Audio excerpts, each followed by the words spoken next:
Volcanic earthquake swarm. On July 30, 2022, a swarm of earthquakes began striking the Reykjanes Peninsula in Iceland just northeast of where the Geldingadalir volcano famously erupted from March to September of 2021.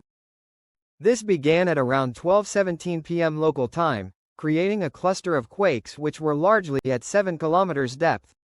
Over the next 24 hours, earthquakes seemingly got shallower and shallower, suggesting that their origin was due to the movement of magma at depth. As of the writing of this video, more than 3,600 quakes have occurred due to an intrusion which is likely at a depth of 4 to 7 kilometers.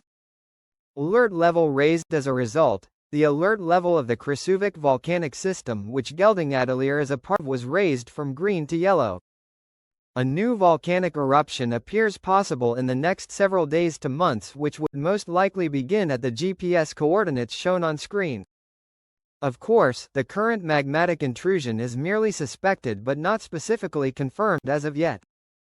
And, even if it was to be confirmed, the vast majority of magmatic intrusions never reach the surface. Since 2020, the Reykjanes Peninsula has been the site of 6, potentially now 7 separate magmatic intrusions, of which only one resulted in a volcanic eruption. To give you a context of why so much volcanic activity is occurring on the peninsula, we first need to understand that Iceland as a whole is almost completely volcanic in origin. Geologic setting of Iceland volcanism is so common in Iceland because the nation sits right over a mantle hotspot just like the Hawaiian island chain does, and also sits atop a plate boundary which is spreading apart.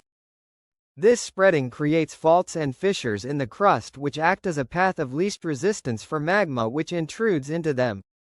The Reykjanes Peninsula represents one spot where the rifting is occurring, resulting in the creation of 4 volcanic fields which trend in a southwest to northeast direction. These volcanoes consist of a series of low-prominence cinder cones, spatter cones, and fissure vents which form along this trend in an unusual type of volcano referred to as a crater row. Reykjanes eruptive periods. Although the exact reason why the following occurs is unknown, the Reykjanes Peninsula seems to produce numerous clusters of volcanic eruptions in a brief timespan before becoming relatively dormant for several hundred to thousand years.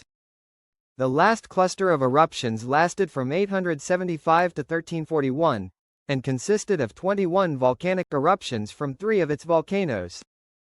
Normally, a timespan of the same length on the peninsula would only produce 2 volcanic eruptions. Scientists think that the peninsula is currently undergoing a similar intense eruptive period, meaning that more volcanic eruptions are a near certainty in the next several decades to centuries. Although a fresh magmatic intrusion has yet to be confirmed, there is a significant amount of evidence in addition to the ongoing quake swarm which suggests that one is ongoing.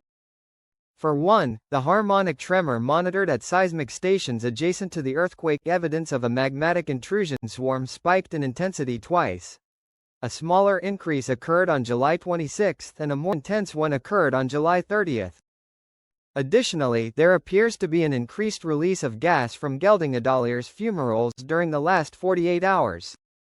This is supported by satellite data which also detected thermal signatures, suggesting a potential spike in temperature from these fumaroles beginning on July 30.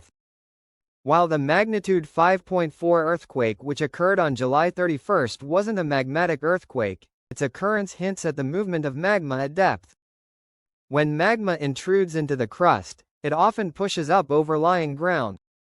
Magnitude 5.4 earthquake. This subsequently causes increased stress to build on pre-existing fault lines which then occasionally rupture, generating an earthquake, which is what was suspected to have created this large quake. If a new volcanic eruption was to occur, it would be similar in nature to Geldingadalir's 2021 eruption, consisting of the creation of a series of spatter cones and slow-moving lava flows. Although it could have an initial explosive phase due to the interaction of magma with groundwater and ice, this is not a certainty. Thanks for watching. If you would like to request a specific topic, please leave a comment below. Additionally, I would like to thank my new patron Matt Toby for supporting this channel.